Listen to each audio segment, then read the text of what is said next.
My own dad said, "Figure it out," and left with his new wife and her kids. I sat on that cold bench for hours, then called my grandma.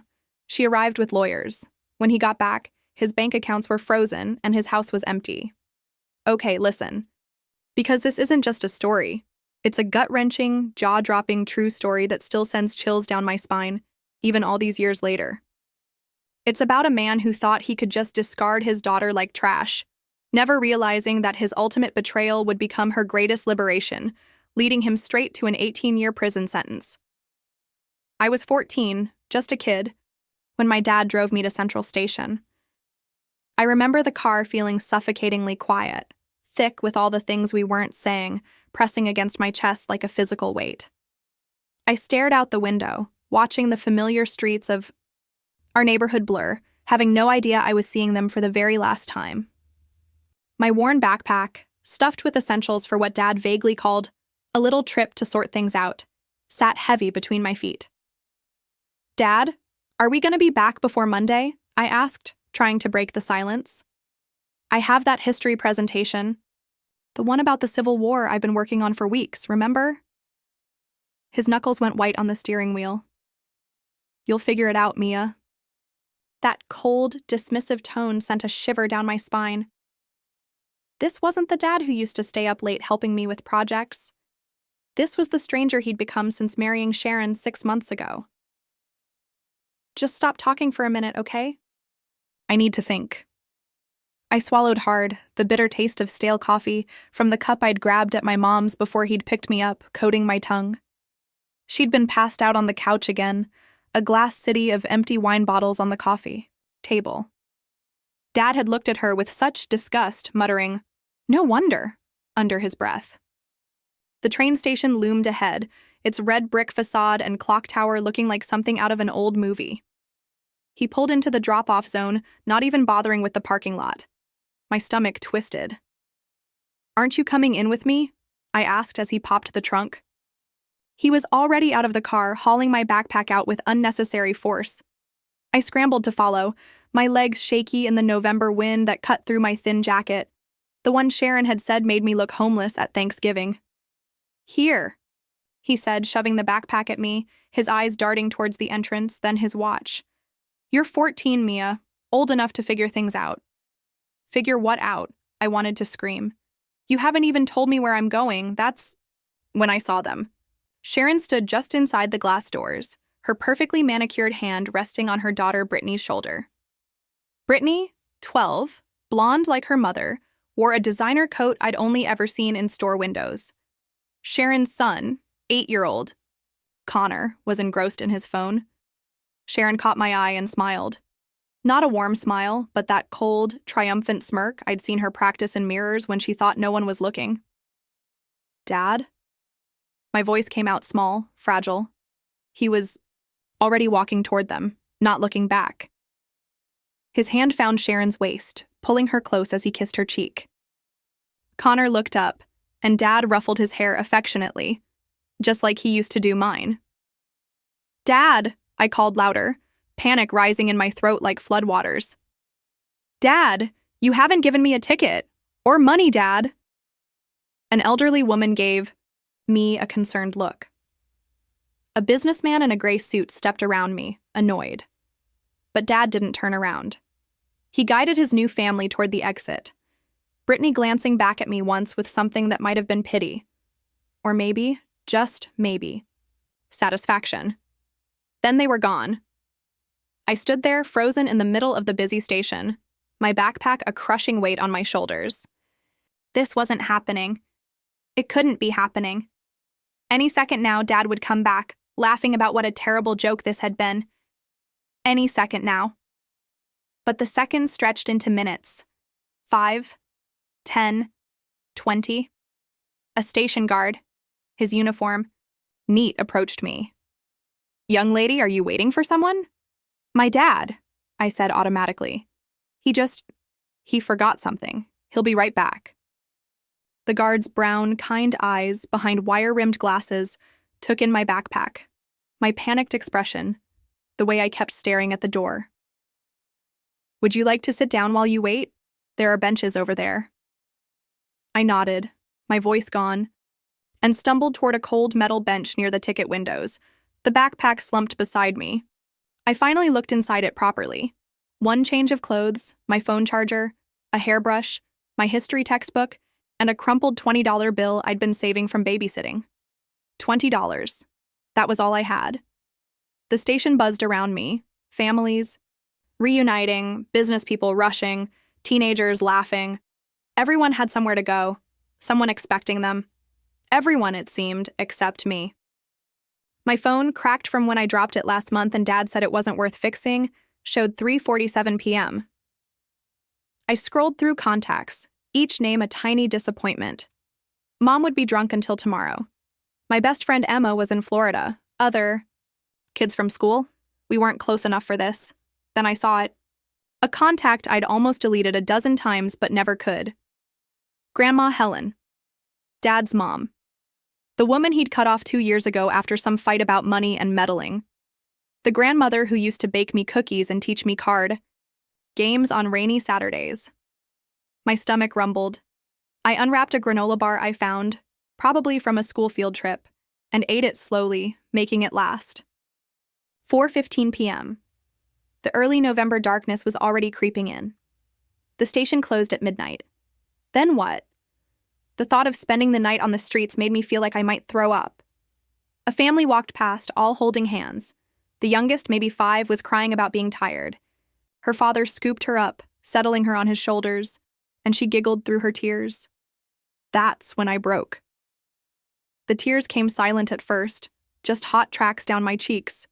But then my chest heaved, a sob escaped, and I pulled my knees to my chest, making myself as small as possible, and cried into my jeans. Miss, are you all right? A gentle voice. I looked up to see an elderly woman, perhaps 70, in a purple coat, holding a cup of coffee. She sat beside me without invitation, close enough to be comforting, but not intrusive. My dad left me, I heard myself say. He just left me here. Her face hardened. How old are you, sweetheart? She pulled out her phone. I'm calling the police. No! I grabbed her hand, surprising both of us. Please, I have someone I can call. My grandmother. I haven't talked to her in a while. The woman studied me for a long moment, then nodded. With shaking fingers, I found Grandma Helen's number. It rang once, twice, 3 times. I was about to hang up when, hello? Her voice was exactly as I remembered, firm but warm, like aged whiskey and velvet combined. Grandma, my voice cracked. It's Mia. A sharp intake of breath. Mia, sweetheart, what's wrong? Where are you? Dad left me at the train station. He drove away with Sharon and her kids. He left me here with no money and no ticket. I don't know what to do. Stop. Her voice cut through my panic like a knife. Which train station? Central Station downtown? Are you safe right now? Is anyone bothering you? No, there's a nice lady sitting with me. Good, you stay right there. Don't move. Don't go with anyone. I'm coming to get you. But Grandma, it's at least 2 hours. I'll be there in 90 minutes. I'm bringing some friends with me, legal friends. You just stay put and stay safe. Can you do that for me? Yes. And Mia, she added, her voice fierce, this is not your fault. Whatever your father told you, this is not your fault. The line went dead. The woman in purple squeezed my shoulder. Your grandmother? I nodded. Good. Home. The word felt strange. I remembered Grandma's house as a modest 2-story in the suburbs. But we weren't heading to the suburbs. The car glided through parts of the city I'd only seen from bus windows, tree-lined streets with historic mansions, their windows glowing. Grandma, where are we going? Home, she repeated, but there was something in her voice, a note of satisfaction, maybe even vindication. The car turned through iron gates that opened automatically. The driveway curved through manicured grounds, then the house. No, the estate came into view. What is this place? I breathed. This is where I live now, Grandma said simply. There are things about your family, about our family, that your father never wanted you to know. It was 3 stories of brick and stone with tall windows and a circular driveway dominated by a fountain. It looked like something from a movie about old money and secret societies. Inside, it was even more overwhelming. Marble floors, a sweeping staircase, art on the walls that belonged in museums. A woman in a crisp uniform appeared. "Mrs. Hartley, welcome home. Shall I prepare the blue room for Miss Mia?" "Yes, Rosa, and please have dinner sent to the family dining room in 30 minutes. Something comforting. Perhaps your excellent chicken soup." Grandma led me to a smaller dining room. Smaller still meaning a table for 8 and a chandelier casting rainbow patterns. She poured herself wine, and me fresh squeezed orange juice. "I imagine you have questions," she said. "This isn't the house I remember." "No. That was the house I moved to after your grandfather died. I was pretending to be someone I'm not, trying to be small enough, poor enough that your father wouldn't feel threatened." She took a sip of wine. It didn't work. He still cut me off the moment I questioned his choices. "But all of this? Your grandfather, my husband, was not the simple insurance salesman your father told you he was. Robert built his company from nothing, turned it into an empire. When he died 5 years ago, he left everything in a very specific trust structure, one that your father has been trying to break ever since." Rosa appeared with bowls of soup that smelled like heaven and warm, steaming bread. I hadn't realized how hungry I was until I started eating. "Your father received his inheritance immediately," Grandma continued. $5 million, free and clear. It should have been enough to set him up for life, to provide for you, to build something meaningful. $5 million? I nearly choked on my soup. Instead, he spent it. Bad investments, trying to impress people like Sharon and her. Country club friends, living beyond even those substantial means. When the money ran out, he came to me demanding more, demanding access to the rest of the trust. The rest? Your grandfather was worth approximately $80 million when he died. The majority of it is in trust. Some for me, some for charities, and a significant portion, $10 million and for you, to be accessed when you turn 18 or earlier under certain circumstances. Your education, for instance. Or if you were ever abandoned or endangered by your legal guardians. Dad knows about this? Oh, yes. He's known since the will was read. He spent 3 years trying to get power of attorney over your trust, trying to convince judges that I'm senile, that the money would be better managed by him.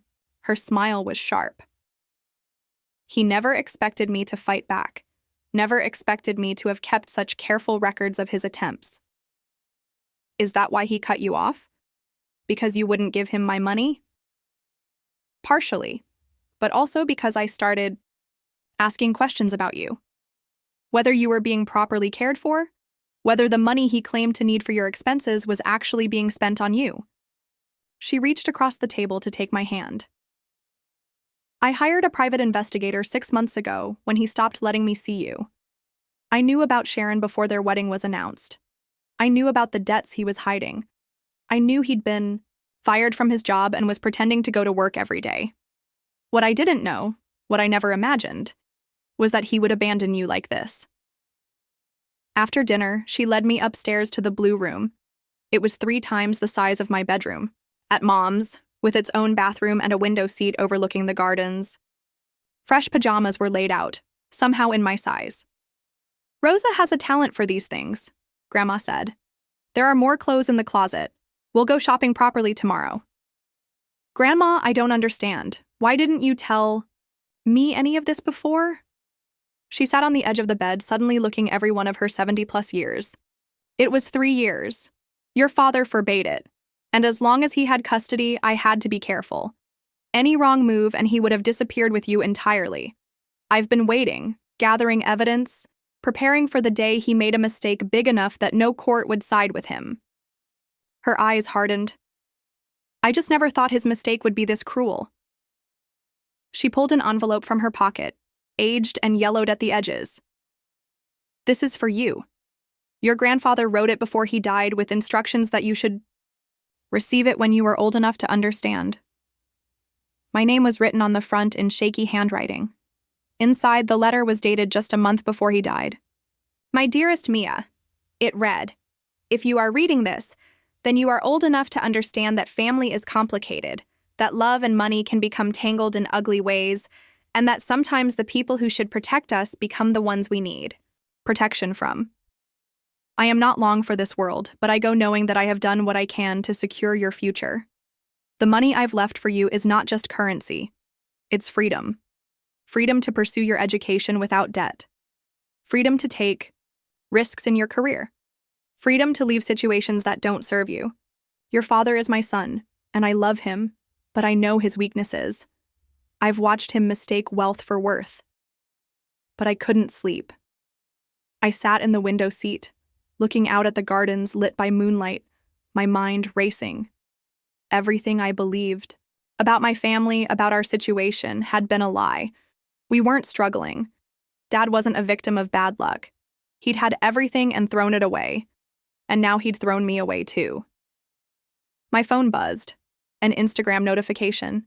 Against my better judgment, I opened it. There they were. Dad, Sharon, Brittany, and Connor. All smiles at what looked like a resort restaurant. The caption? Family vacation. Making memories with the ones who matter most. Posted an hour ago. While I'd been sitting in a train station, terrified and alone, he'd been raising a champagne glass with his new family. The ones who matter most. I screamed, just a raw, guttural sound before I could think better of it. Then I turned off my phone and finally cried. Not tears of fear or abandonment this time, but tears of pure, unadulterated rage. The next 2 weeks passed in a blur of lawyers, tutors, and an incredible transformation. Grandma had assembled what she called the team. Not just legal counsel, but an entire support system designed to rebuild what my father had broken. Posture, Miss Catherine corrected, her hand gentle but firm on my shoulder. You've been making yourself small for so long, you've forgotten how to take up space. The etiquette and confidence coach was Grandma's idea. Not to change who you are, Grandma had assured me, but to give you tools for the world we're about to enter. Courtrooms, legal depositions, possibly media attention. It's a game with rules. I want you to know those rules so you can choose when to follow them and when to break them. Miss Catherine taught me how to sit in a chair like I deserved to be there, how to make eye contact without flinching, how to speak so people had to listen. It felt like learning a new language, one where my body said as much as my words. Better, she said as I walked across the room again, shoulders back. Remember, you're not trying to be someone else. You're uncovering who you've always been under the fear. In the afternoons, I met with Dr. Reeves, a therapist specializing in adolescent trauma.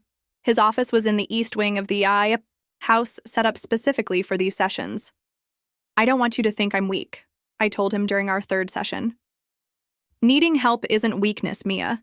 Your father abandoned you at a train station. Most adults would struggle to cope with that betrayal.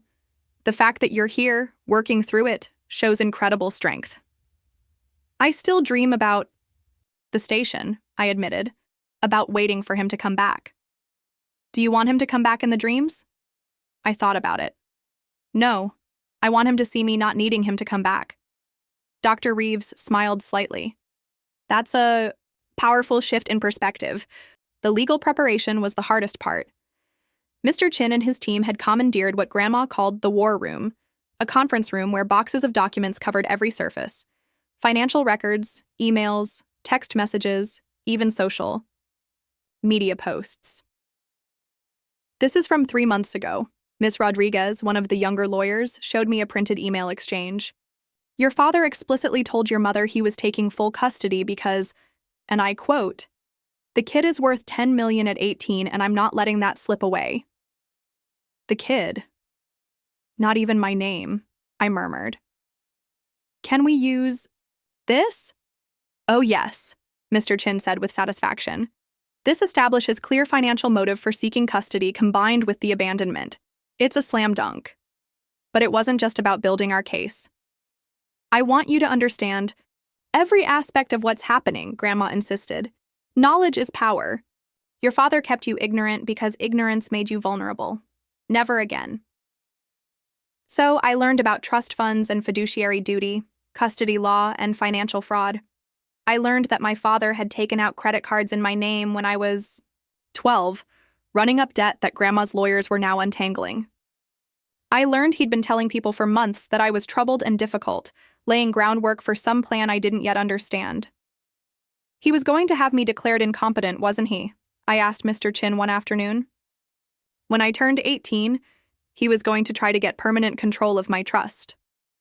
Mr. Chin and Grandma exchanged glances. We believe so, yes, he said carefully. The rage that had been simmering since that night at the station bubbled up again. He was going to destroy my entire life for money. Money he'd already proven he couldn't manage responsibly, Grandma added. The $10 million would have been gone within 2 years if his spending patterns held. 3 weeks after the abandonment, we got word that Dad had been served with papers while at the resort. Someone had recorded it, his face going from smug dismissal to genuine shock as he read the documents, then throwing them on the ground and shouting about harassment and bitter old women who can't mind their own business. The video went viral within hours. Good, Grandma said, watching it with grim satisfaction. Let everyone see who he really is. The court date was set for the following month.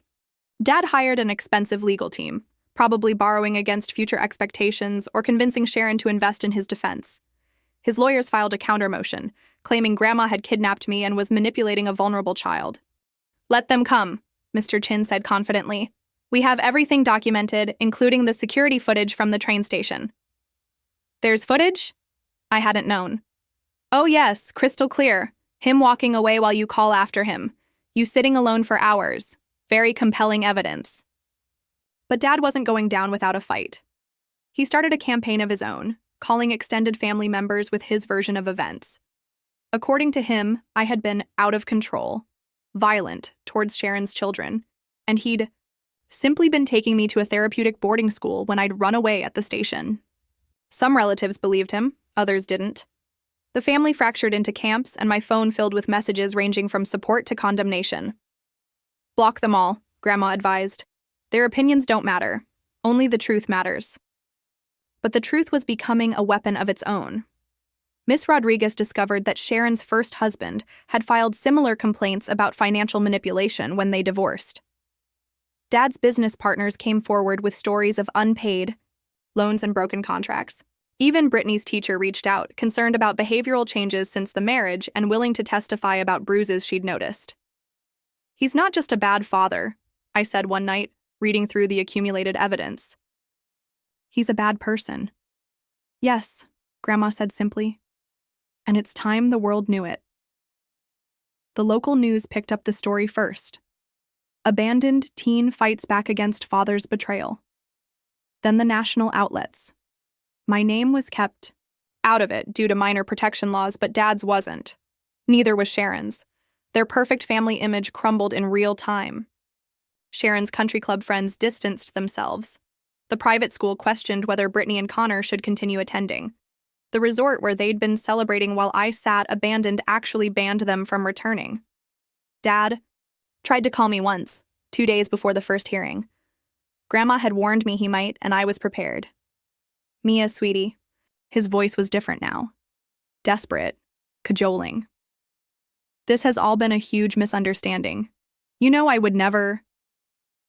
You left me at a train station, I interrupted, my voice steady, thanks to weeks of practice with Miss Catherine. With no money, no ticket, no plan. I was coming back, I just needed to... You posted vacation photos an hour later, making memories with the ones who matter most. I finished for him. Silence. Then his voice hardened. You have no right to ruin my life like this. You already ruined mine, I said, proud of how calm I sounded. The difference is, I'm going to rebuild better without you. You ungrateful little... I hung up. My hands were shaking, but I'd done it. I'd faced him down. The first court date arrived faster than expected. Grandma had bought me a new outfit, professional but age-appropriate, nothing that could be criticized. Miss Catherine had coached me on courtroom presence. Dr. Reeves had prepared me for the emotional impact. But nothing really prepared me for walking into that courtroom and seeing my father across the aisle. He looked smaller somehow. His expensive suit couldn't hide the weight he'd lost or the dark circles under his eyes. Sharon sat behind him, her perfect makeup not quite concealing her pinched expression. She kept whispering urgently to him, and he kept shaking her off. "All rise," the bailiff called, and the judge entered. Judge Martinez was a small woman with sharp eyes and an even sharper reputation.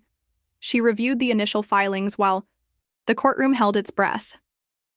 "Before we begin," she said, looking directly at my father, "I want to make something very clear. The evidence I've already reviewed is deeply troubling. Abandoning a minor child at a public transportation hub without means or supervision is not just irresponsible, it's criminal. Mr. Hartley, you should be aware that depending on how these proceedings go, criminal charges may be recommended." Dad's lawyer stood quickly. "Your Honor, my client maintains that this was a misunderstanding." "A misunderstanding?" Judge Martinez's voice could have frozen fire. "There is security footage, counselor. Clear footage of your client walking away while his 14-year-old daughter calls after him. That's not a misunderstanding. That's abandonment." The hearing proceeded with mechanical precision. Our side presented the evidence of abandonment, financial fraud, and years of neglect.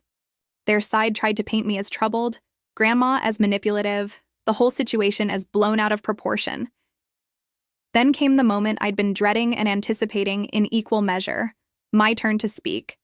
I stood, my legs steadier than I'd expected. The courtroom fell silent. "Your Honor," I began, my voice carrying clearly, thanks to Miss Catherine's training. "I spent 6 hours at that train station.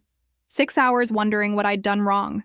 6 hours watching families come and go while mine had thrown me away." I looked directly at my father for the first time. He didn't forget me, he didn't misunderstand, he made a choice. He chose money and his new family over his daughter, and now he wants to paint himself as the victim because his choice has consequences. Dad's face went red. He started to stand, but his lawyer pulled him back down. "I don't want his money," I continued. "I want my freedom. I want to live with someone who values me as a person, not as a future payday. I want to be able to trust that I won't be abandoned again the moment I become inconvenient." Judge Martinez nodded, slowly. "Thank you, Miss Hartley. I've heard enough for today. Temporary custody is granted to Mrs. Helen Hartley, pending full review. Mr. Hartley, you are ordered to have no contact with your daughter except through supervised channels. Financial accounts will be frozen pending investigation of fraud allegations." The gavel came down like thunder. As we left the courthouse, Dad called out, "This isn't over! You're ruining everything, Sharon. The kids, everyone is suffering because of your selfishness." I turned back, meeting his eyes with a steadiness I'd never had before. "No, Dad, everyone is suffering because of yours." Grandma's hand found mine, warm and steady. "Come, my dear, we have a future to build." Behind us, I could hear Sharon's voice, shrill and accusing. "This is your fault. You said she was worth millions. You said it would be easy. They're perfect." Family was cracking apart just like mine had. The difference was, I had someone who truly loved me to help pick up the pieces. Dad had only the wreckage he'd created himself. As our car pulled away, protesters were already gathering. Some supported us, holding signs about children's rights. Others supported him, decrying greedy relatives. "It's going to get worse before it gets better," Mr. Chin warned. "Good," I said, surprising everyone, including myself. "Let it get worse. Let everyone see what he really is." The storm had broken, and I was no longer afraid of the rain. The morning our story broke nationally, I woke to find Grandma in the war room, surrounded by newspapers and 3 laptops streaming news. Her expression was grimly satisfied. "The New York Times picked it up," she said, sliding a tablet across to me. The headline read, "The abandonment at Central Station, a father's betrayal becomes a legal reckoning." They'd interviewed other passengers. Margaret, the woman who'd sat with me, gave a scathing account. "That poor child was terrified. I've seen runaways at stations before. This wasn't that. This was a girl who'd been thrown away like garbage." Dad's response was swift and predictable. By noon, his lawyers had arranged a press conference on the courthouse steps. I watched from the safety of Grandma's study as he played the victim, Sharon dabbing at dry eyes beside him. "My daughter has always been troubled," he said, his voice catching with practiced emotion. "Mental health issues run in her mother's family. I was trying to get her help, professional help, when she ran away, and my mother seized the opportunity to turn her against me." "Bastard," Grandma muttered. But his performance had cracks. When a reporter asked why he'd gone to a resort immediately after, he fumbled. When another asked about the trust fund, Sharon's composure slipped, her hand tightening on his arm in warning. Then came the killing blow. A reporter from the Washington Post stood. "Mr. Hartley, we've obtained credit reports showing you opened multiple cards in your daughter's name. Can you explain that?" The feed cut to commercial, but not before catching Dad's face, panic poorly masked by indignation. Mr. Chin was ecstatic. He just admitted to attempted institutionalization without cause. That's going to play very badly in court. The financial investigation revealed more than even Grandma had suspected. Dad hadn't just taken credit cards in my name, he'd been siphoning from accounts grandfather had set up for my education. Small amounts he thought wouldn't be noticed. Nearly $200,000 over 3 years. "Federal charges," Mr. Chin said quietly. "This is wire fraud." But the real shock came from an unexpected source. Connor, Sharon's 8-year-old son, had been keeping a diary on his tablet. His teacher, concerned about his recent behavior, alerted Child Services, who subpoenaed it. The entries were devastating. October 3rd. "Mom says we're rich now, but Mike," he refused to call him Dad, "yells about money all the time." November 15th. "Mike said Mia is going away forever soon." Mom smiled. "I miss when it was just us." November 18th. Mike hurt Mom's arm. She said she fell. She didn't fall. Child Services opened their own investigation. Sharon's perfect family image wasn't just cracking, it was shattering. The day before the custody hearing, Dad made one last desperate play. My mother, sober for perhaps the first time in months, appeared at the gates of Grandma's estate. "I want to see my daughter," she slurred slightly, despite her claims of sobriety. Grandma handled it personally. I watched from an upstairs window as she met my mother at the gates. "Linda, you haven't asked about Mia once in the 6 weeks since her father abandoned her. I've been getting myself together. I want custody. I'm her mother. You're an alcoholic who didn't even notice her daughter was missing. For 3 days. The only reason you're here is because Richard promised you money if you help him." My mother's face went ugly. "I'll tell them you're keeping her from me. Kidnapping." "Try it," Grandma said coolly. "I have documentation of every wine bottle, every passed-out evening, every time Mia had to take care of herself because you were too drunk to parent. Leave now, or I'll have you arrested for trespassing." My mother left, but not before, screaming that we'd regret this and that she'd get what was hers. That night, I couldn't eat. The stress of the impending hearing, of seeing both my parents trying to use me, was overwhelming. Grandma found me in the library at 2 a.m., reading grandfather's old journals. "Can't sleep either?" she asked, settling beside me with her own cup of tea.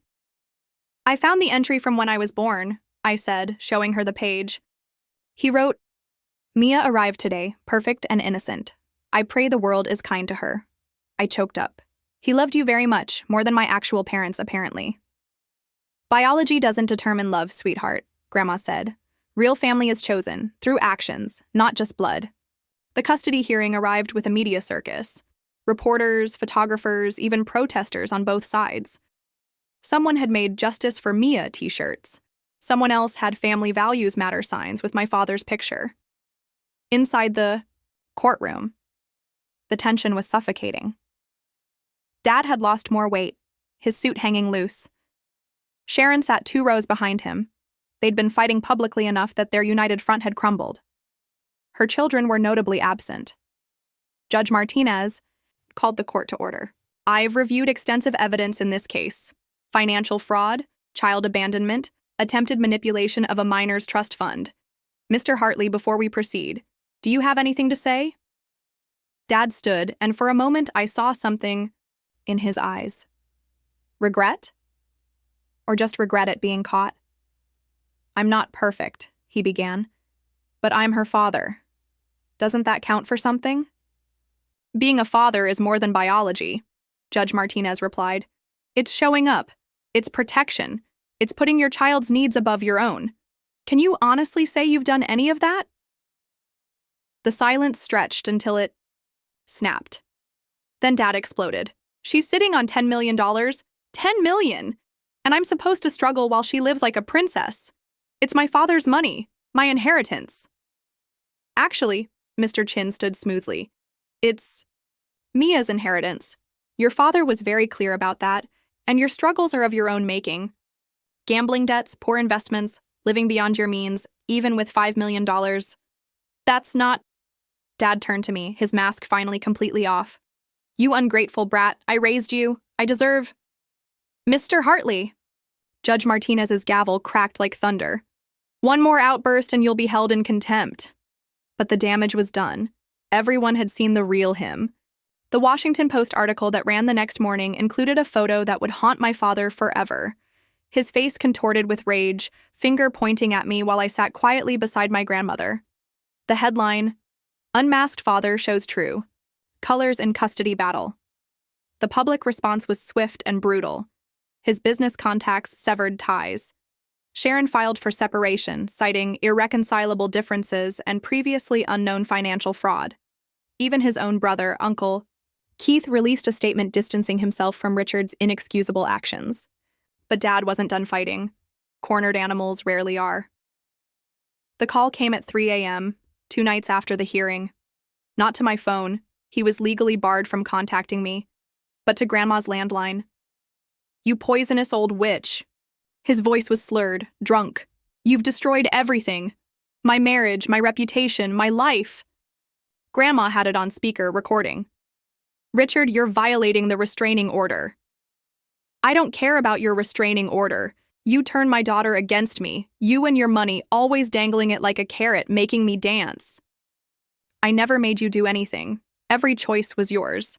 I'll ruin you both. You think you've won? I know things about Dad's business, about where that money really came from. The line went dead. Mr. Chin immediately filed the recording with the court, adding violation of restraining order to Dad's growing list of legal troubles. But his threat wasn't empty. The next day, a sleazy tabloid ran a story. Hartley fortune built on illegal dealings? It was nonsense, easily disproven, but Dad had given an exclusive interview full of wild accusations about money laundering and tax evasion. "He's desperate," Mr. Chin assured us. "These are the thrashings of a drowning man." The IRS and FBI briefly investigated, found nothing, and instead turned their attention to Dad's own financial crimes. The irony wasn't lost on anyone. I returned to school during this period. Grandma insisted I needed normalcy. But normalcy was impossible when everyone knew my story. Some kids treated me like a celebrity, others like a victim, and a few, those whose parents sided with my father, like a traitor to family values. Emma, my best friend, became my shield. "Anyone who gives you grief answers to me," she announced, and somehow, despite being 5'2", she made it stick. It was at school that I gave my first public speech about the experience. The principal had asked if I'd speak at an assembly about recognizing abuse and seeking help. Grandma left it entirely my choice. I stood before 300 students and told my truth. "Abandonment isn't always as obvious as being left at a train station," I said, my voice steadier than my hands. "Sometimes it's gradual, a parent who stops asking about your day, who forgets your birthday, who sees you as an inconvenience or, worse, as a resource to be exploited. If someone is supposed to love you but makes you feel worthless, that's not love. If someone who should protect you instead puts you in danger, that's not family. You deserve better. We all deserve better." The standing ovation lasted 3 minutes. Later, 17 students approached the counselor about their own situations. The principal called it the most impactful assembly we've ever had. Dad heard about it, of course. Everything was public now. He showed up at the school the next day, drunk and raging, demanding to see me. The security guard, a grandfather himself, physically blocked him while calling the police. The arrest was captured on dozens of student phones. By evening, Your Dad of the Year, was trending, with the video viral across all platforms. Sharon, meanwhile, was fighting her own battles. The separation had turned ugly when she discovered Dad had hidden assets. Money he'd stolen from me that he'd squirreled away in offshore accounts. She wanted her share of the fraudulent gains. Let them tear each other apart, Grandma said, watching the news coverage of their court battle. But Connor and Brittany were collateral damage. Sharon, consumed with rage and greed, had become negligent. Child Services removed them from her care, placing them with Sharon's sister in another state. Connor's diary entry about Dad hurting. Sharon had opened an investigation that revealed a pattern of domestic violence. I felt sorry for them. They hadn't asked for any of this. You could reach out, Dr. Reeves suggested during therapy. Let them know they're not alone. I wrote them each a letter, simple, kind, explaining that none of this was their fault, that sometimes adults make terrible choices, but kids shouldn't blame themselves. Brittany never responded, but Connor sent back a drawing of a train, stationed with a girl walking away from it, strong and unafraid. I still have it. The criminal trial was set. Dad faced charges of fraud, identity theft, child abandonment, and violating a restraining order. The federal charges alone carried up to 20 years in prison. He tried one last manipulation, a suicide attempt, or rather, a gesture designed to look like one. He took just enough pills to require hospitalization, but not enough to cause real damage. The timing was suspicious right before a crucial hearing. Some people felt sympathy. I didn't. It's another manipulation, I told Dr. Reeves. He's not sorry for what he did. He's sorry he got caught. That's a very mature understanding, he replied. Also, a very painful one. The prosecutor, Miss Davies, was a force of nature. She'd taken the case personally after watching the train station footage. I have a daughter your age, she told me. What he did, there's no excuse, no justification. We're going to ensure he can never hurt you again. The trial was set for 3 weeks out. Dad's lawyers pushed for a plea deal, but Miss Davies refused anything less than admission of guilt and serious prison time. The criminal trial began on a Thursday morning that felt like the edge of the world. I wore the navy dress Grandma had bought me. Professional, respectful, but not trying too hard. My hands shook as I fastened the buttons. You don't have to go, Grandma reminded me. You've already given your deposition. I need to, I replied. I need to see this through. The courthouse was a zoo. Media from around the country, true crime podcasters, even a documentary crew that had been following the case, but also supporters. Dozens of people wearing those Justice for Mia shirts, many of them parents who'd been horrified by my story. Dad looked diminished in his orange jumpsuit. No expensive suit to hide behind. No Sharon to perform for. Just him, his public defender, his money long gone to pay debts, and the weight of evidence against him. Miss Davies opened with the security footage. The courtroom watched in silence as 14-year-old me called after my father, as I sat alone hour after hour, as I finally broke down crying on that cold bench. Several jurors wiped their eyes. This is not a case about money, Miss Davies said. This is about a father who viewed his daughter not as a child to protect, but as an asset to exploit. When he couldn't access her inheritance legally, he abandoned her like a broken toy. The evidence was overwhelming. Financial records showing systematic theft. Text messages where he discussed getting rid of the burden with Sharon. The credit cards in my name with charges for Sharon's jewelry and their vacation, the one they took while I sat abandoned. Then came my testimony. I took the stand on day 2. Dad wouldn't look at me, keeping his eyes fixed on the table. Can you tell us about November 18th? Miss Davies asked gently. I told them everything.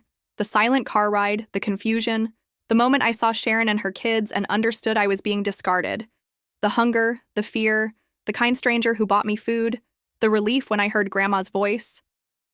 Were you afraid? Miss Davies asked. I was terrified. I thought I might die. That no one would know what happened to me. Did your father ever contact you to see if you were safe? No, he posted vacation photos. Instead, Dad's lawyer tried to paint me as a troubled teen, but it fell flat. Every accusation was refuted with documentation. My grades were good. My teachers praised me. My only trouble was having him as a father. The star witness, surprisingly, was Sharon. She'd made a deal for immunity in exchange for testimony, and she buried him. He said she was worth $10 million, she testified, not even pretending remorse. That once he had control of it, we'd be set for life. The abandonment was planned weeks in advance. He wanted her either institutionalized or so traumatized she'd be easy to control when she turned 18. The courtroom erupted. Judge Coleman had to threaten clearing the gallery. "And you went along with this?" Miss Davies pressed. "I thought he was taking her to a boarding school. I didn't know he was just going to leave her." It was a lie. We had text messages proving she knew, but her testimony was damning enough. Dad finally took the stand on day 4. His lawyer had advised against it, but his ego demanded he tell. His side. It was a disaster. "She owes me," he said at one point. "I raised her. I paid for everything." "With money you stole from her trust," Miss Davies interrupted. "That money should have been mine. I'm the son. I built that company with my father." "You were 12 when your father founded the company, Mr. Hartley. What exactly did you build?" He spiraled from there.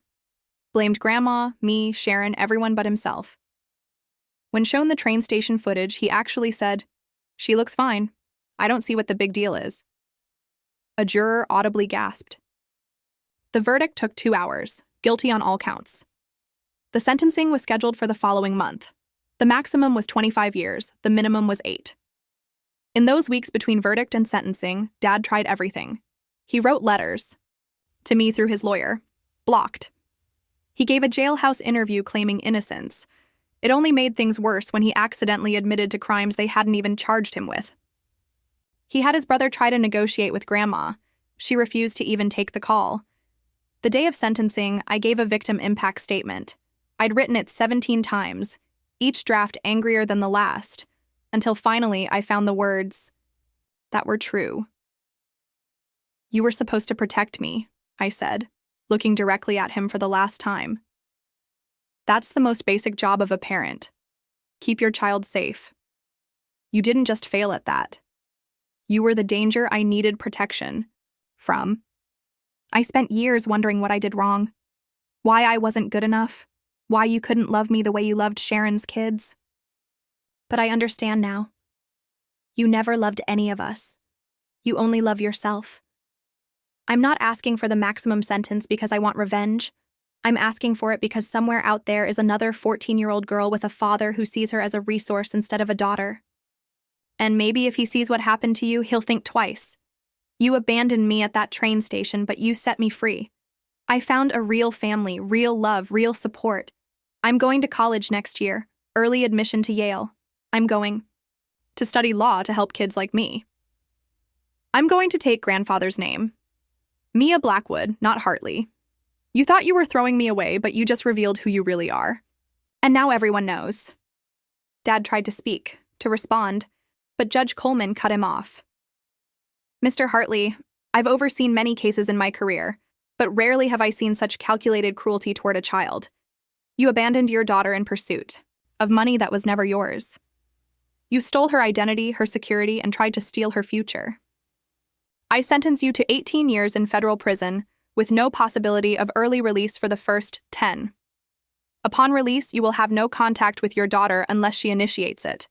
All stolen funds will be returned with interest." The gavel came down for the final time. As they led Dad away, he turned back once. Our eyes met across the courtroom. I expected to feel something. Sadness, maybe even pity, but I felt nothing. He was a stranger who happened to share my DNA. Outside the courthouse, the crowd cheered. Reporters shouted questions, but I only had eyes for Grandma, standing by the car, tears streaming down her face. "Proud of you," she whispered as she hugged me. "Your grandfather would be too."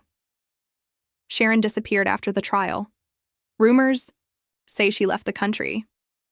Her kids were adopted by their aunt and uncle, who seemed like good people. I kept in touch with Connor, who grew into a kind young man despite everything. My mother got sober, actually sober, after the trial. We have coffee sometimes. It's not a relationship exactly, but it's not nothing either. She knows she lost the right to be my parent, but maybe she can be a person in my life.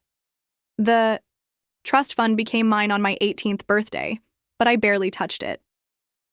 Grandma had taught me that money was a tool, not a goal. I used some for college, some for therapy, some to start a foundation for abandoned children. The rest waits, growing, ready for when I know exactly what to build with it. I returned to the train station on a November afternoon, exactly 5 years after that horrible day. Not the same bench, they've replaced them all, but the same spot. I wasn't alone. Connor sat beside me, now 13 himself.